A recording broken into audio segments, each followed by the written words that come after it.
Howdy everybody, this is Daniel Myers, the DFW Handyman, with my wrap-up video for week 26, looking ahead to week 27. We are bringing June to a close, about to open up July next week. And while that doesn't mean much to me in the business sense, I don't really pay attention to months, I don't really pay attention to quarters. The only thing, I say I don't pay attention to quarters, the only thing I do pay attention to with the business quarter is that's when I make my quarterly charity donation. And so it's looking like I'll be close to the $500 mark. I'm hoping to get there quick, and I should make it by July 1st. Be able to donate another $500 to Hearts and Hammers, who is a local nonprofit here in Dallas, and Ashlyn McGee runs it all by her lonely little pregnant self. And she's quite the amazing person, a very amazing woman, and yeah, that's where I'll be donating my money every quarter. So let's walk through week 26. And by the way, this is Saturday, which is why I'm wearing a t-shirt, not my work shirt. I'm finishing up a little job from Friday, which I'll get to in a minute, and the office is empty. There's no one here, so I just wore a t-shirt. All right, Monday, I went to the Field Pulse headquarters here in Dallas, which is actually where I am right now, and I painted a single wall for them blue. We went from just a commercial basic white to blue. I got 2 gallons of super paint from Sherwin-Williams. I think it was Honesty Blue or Integrity Blue, I can't remember. Very pretty color, very pretty blue. I wouldn't do anything with it in my house, but for their office, for a commercial space, and they're going to put white vinyl over it, some kind of vinyl decal. I'd imagine it's their logo or company name or something, maybe values or that kind of thing. I don't know what the vinyl is going to be, but for their office in a commercial setting, this blue color is gorgeous. It's a really pretty blue. And that took 3 coats. I knew it was going to take 3 coats just for it to be quite perfect. And so did that on Monday. I only bid the job at half a day, but I worked there for 2 years. I know a lot of the people there, and so I knew I'd spend half to a third of my time visiting and catching up with everybody. So I didn't really mind only bidding the job for a half day, working in an air-conditioned office and getting to hang out with people and talk. So that kind of means it's a win-win. I still made some money, and I got an easy day. All I had to do was paint. It's not really that hard.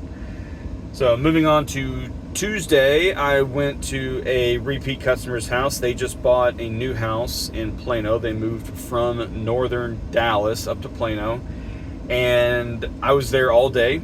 So if I hadn't mentioned it before, I price things as flat rate tasks, half day labor and full day labor. And I was there all day. I assembled an 8-piece outdoor dining set, the table and the chairs. I hung around 18 or 19 portraits, pictures, paintings, mirrors, stuff in their kids' rooms. They have 2 little boys, 3-year-old and 1-year-old, and got all that stuff hung up. And then I fastened 5 or 6 pieces of furniture to the wall with a stainless steel braided cable that has the cylinder nut. I don't know if you've ever seen those, where the 2 ends of the metal comes together. One of them is just like a cable end, the other one is threaded, and so you can just spin the little, I don't know what you call it, but the little sleeve nut is what I'm calling it. Similar to a carabiner clip when you're rappelling, and that safety device screws up on the end of the carabiner clip, right, to keep it locked. And so I put those on. I liked it better than the plastic ones that she had also bought, and she told me to use either one. Didn't matter. She would just return the one that I didn't use. The plastic one was very thin, and while it would probably be fine, I just feel better with steel, with metal. So put those in on all 5 or 6 pieces of furniture. And then what else did I do? Oh, the big thing that I did was found out that their smoke detectors weren't working. So one thing that I started doing a couple of weeks ago, and have started to put the word out about it, is that if you hire me for any reason, for any job, one time a year, I will replace all your smoke detector batteries. Short story, I almost burned my house down 2.5 years ago. I'm not going to go into it. It Wasn't that big of a deal. I didn't even have to get insurance involved. I left a pan on the stove. It ignited the oil. House was full of smoke. Melted my microwave, burned the cabinet above it, and everything else was just covered in soot and smoke. Fire department came out. Everything was fine. I say luckily, we had bought fire extinguishers when we bought the house. It's a 70s house, so I had one under the kitchen sink. All I had to do was run inside, grab it, pull the pin, poof, poof, put the fire out. No drama, really and truly no big deal. Aired the house out, got everything clean, move on with your life. And I've repaired most of the damage. I still have a little bit left to do, but repaired most of the damage. Everything's fine. So I don't want anyone else to go through that. I want people to be safe in their homes more than anything. So I'm going to replace smoke detector batteries for free. It's a great marketing spin. You don't have to spend a certain amount of money with me, and you can be safe in your home. And I think that also might help eventually justify that price shopping thing that people do, you know. This will overcome it. When they know that they're getting something for free out of somebody, they're more likely to buy, and it builds customer goodwill, and it means something to me personally to do it, so it's just a win for everybody. So anyways, I figured out that these smoke detectors in this house that they just bought are not working. They're 30 years old, they're all wired together, and they are commercial smoke detectors. The brand is still around, the company's still in business, they still make them today, the same model. It's just that these are 30 years old and they need to be replaced. So I automatically told her when I walked in and saw those that I'm just letting you know that they're yellowed, they're old, and they need to be replaced. And through a little bit further diagnostics, found out that they're not working. There is no power. There's no battery backup power. There's no 120 volt. There's nothing. These things are dead. They're not doing anything right now. They don't have smoke detectors in their house, essentially. They do not have fire protection. So that turned into a very concerning afternoon trying to find that control box. Not even a long story short, but just a short story of what I did. I have a very, very simple voltage meter that I keep with me, not to diagnose electrical issues, just for my own safety, and no power at all. And so I handed it off, and I couldn't find where the box was, right? So all of these commercial style detectors, they're all wired together, and they all come together in a box somewhere. And they'll have one battery, that old brick style battery, like the black battery, or those square batteries that it looks like a giant square Energizer battery, and they had the little spring post on top. I was expecting to find something like that. I couldn't find it anywhere.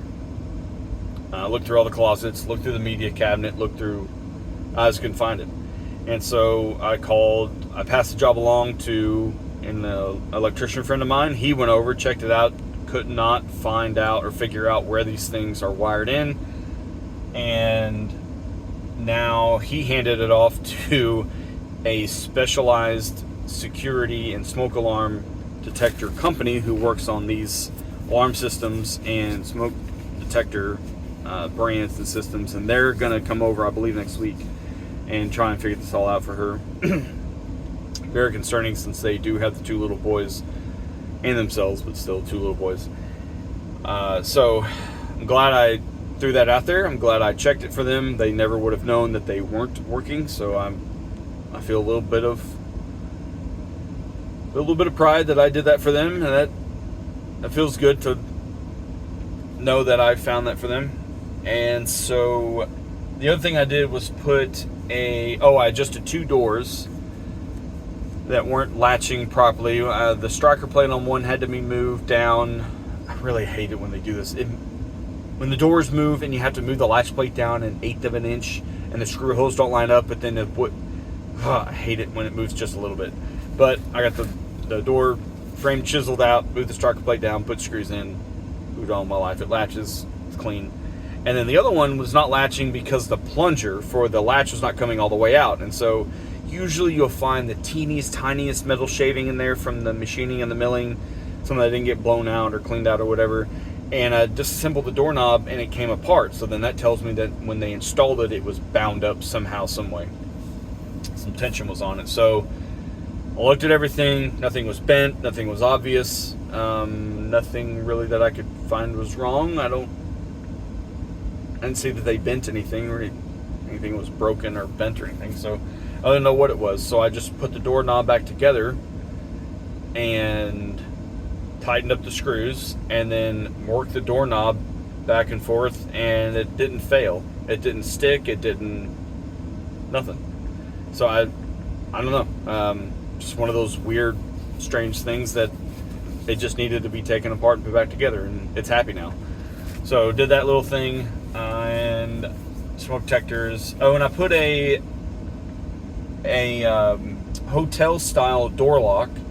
Right, it's a big aluminum block that flips over and latches itself against the door, and then you have to pick it up and rotate it over to hit the casing to allow the door to open. That was on a patio door. They have a pool. Again, they have 2 little boys, so I put that up high, and I had to chisel out the door frame just a little bit to get that thing to recess in there to allow the door to close. That took 10 minutes. That was easy. And then, let's see, that's Tuesday. Wednesday, I went to BNI, networking group that I'm in. We do it every Wednesday morning. Went to BNI, had a good meeting, met with everybody, got a bunch of leads, got a bunch to do. And then and then I went home and I started working on these shelves that I'm coming back, that's where I am right now, on a Saturday to finish them up. And I started milling them down. I went and got some white oak planks from Wood World in Dallas, and I bought, I don't remember how many board feet I bought, but almost $600 worth of 4/4 white oak. And I took it home, milled it all down. It's a 3-piece shelf, so there's a piece on the back wall that's I left 3/4 thick. Then there's a bottom that I glued and nailed to it, and that I milled down to 5/8, and then the little piece on the front, so it's like this kind of, but this is really short. I can't do it. And I milled that down to about a 1/2 inch thick and about 1 inch tall. So it's just a little rail that runs across the front. Glued and nailed all of that together. The nails in the front, I used a 23 gauge pin nailer so you can't see them. That disappears in the grain. And they look good. I'm almost done putting them up, and they will be cleared, and they're going to hold a picture of the headshot of everyone in their company. There's 5 of them. So I started milling that down, run through the table saw and sanding on Wednesday late into the night. And then Thursday I went to an elderly a first-time customer's house, and she had 3 large ceiling cracks. That made me a little bit upset because they were done by the generator company who put her generator in. They had to rerun the gas line and through her attic, and they had to upsize it, right, to feed the generator. And whether they dropped something or slipped or something, they damaged her ceiling. And 2 of the spots, absolutely they did. The other one, sadly, I told her might be a foundation issue because the crack above matched the broken tiles, where the tiles itself had actually separated and cracked. It's one thing for grout lines to crack, but it's a totally separate thing. It's a little bit more serious, way more serious, for tiles to crack in half. That's when you start getting worried. 1 or 2 bad tiles, thin set was too dry, this and that, you can understand that. 4, 5, 6, 7, 8 in a row in a straight line with the corresponding drywall crack above, you might have a foundation issue. So talked her through that, gave her a bunch of advice, the best advice that I know. Go and get 3 quotes. Tell everybody that you're getting 3 quotes. Tell them to skip the sales pitch. You just want the data. Or you can call a structural engineer for a significant cost. Engineers charged by the square foot for that kind of thing. But you get a structural engineer, not a salesman. So, choice is up to you. So, I gave her that advice, and then I told her, again, she's elderly, and I said, you know, whatever you wind up doing, give me a call. I will more than happy come over here, spend some time with you, and talk through all this stuff. Look at all their jargon and their terms, and give you the advice of what I would do if I were in your shoes. And it's not my job to sell. It's not I don't have a partnership with anybody or anything like that. So I have nothing to gain. I have nothing to lose, rather than just giving her some advice. And so talked to that a little bit, and I moved a couple of pictures, which is so funny when people have pictures hung up and then they're not in the right place, and they still pay the people that do it.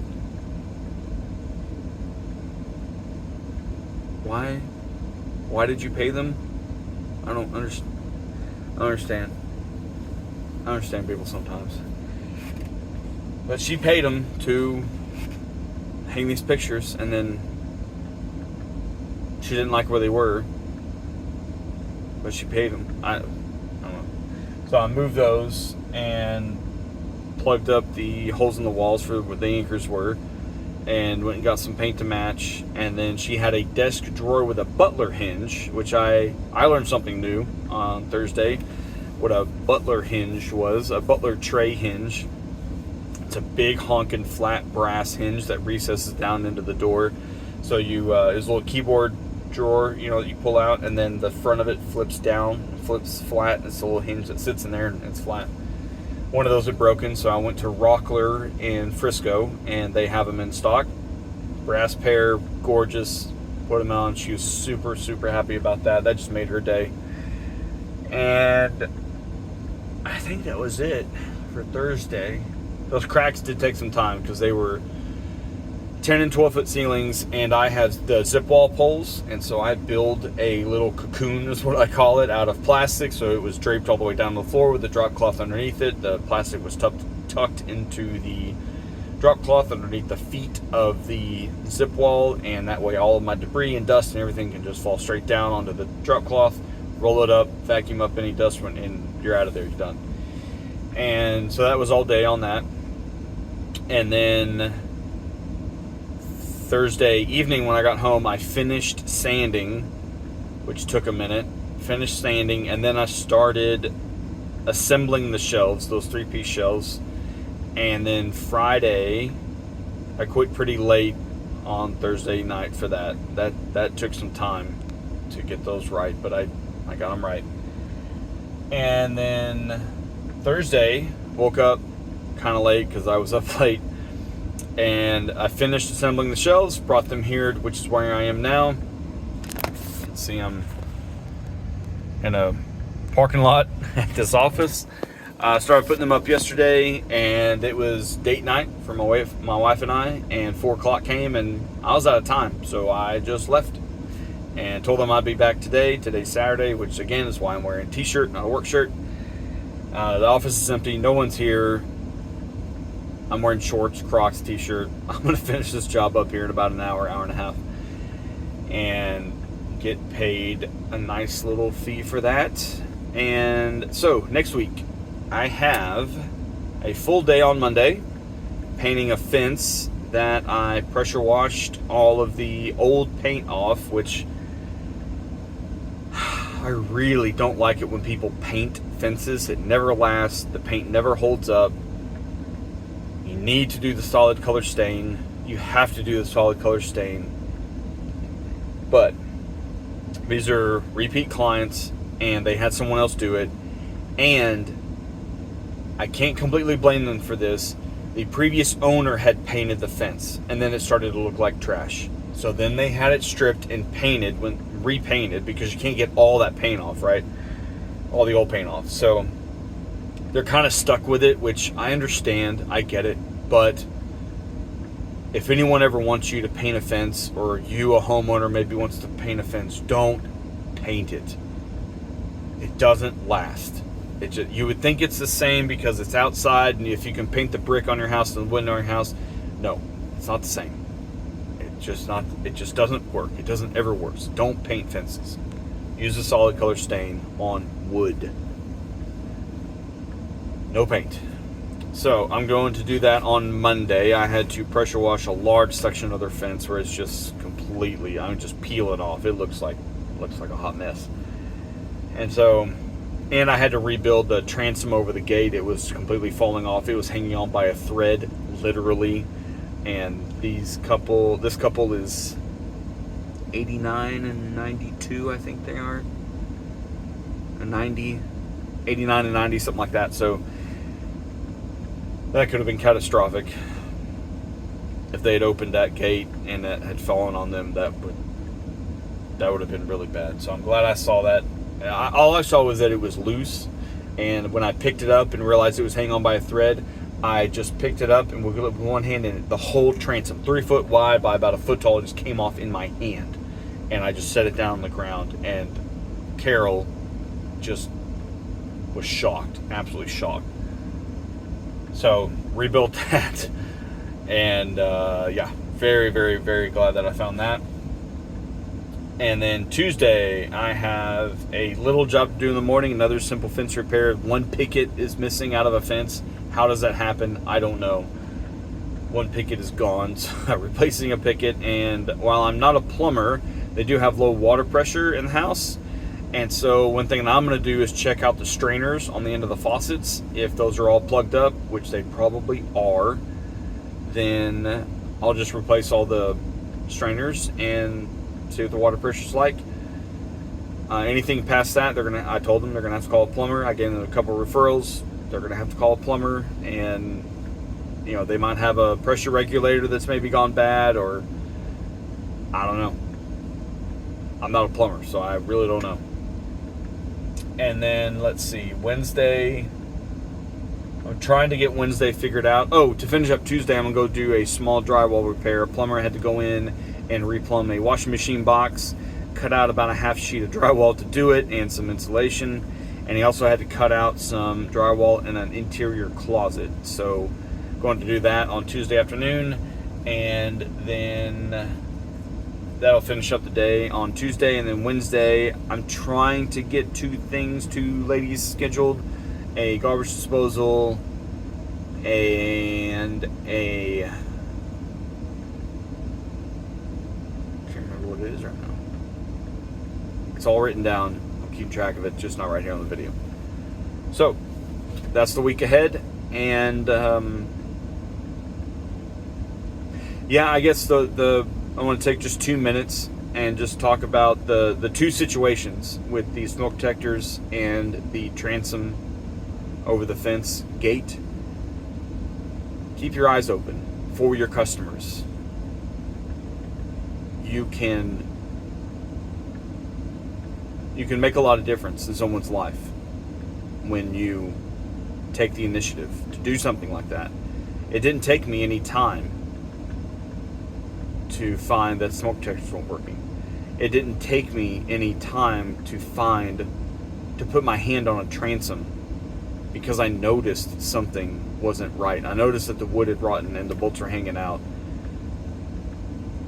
And it's overhead, and it's an elderly couple who take their time getting in and out of this gate because there's a step onto the driveway. So take the initiative, take the time to notice things. And the smoke detector job in particular, I might not get hired for that. That's okay. I've got plenty of other work. I don't need to replace those smoke detectors in order to pay myself next Friday. It's okay. But I found that for them, and it feels really good that I found that for them. And they might not say it, and they might not show it, and that's okay, but I know that they are appreciative that I found it, that I found that their smoke detectors weren't working. And then the transom over the fence, that turned into extra work. That turned into an extra $300 for me of repairing that transom and reframing it and getting new pickets, and then I'll have to go back and restain it once it dries out.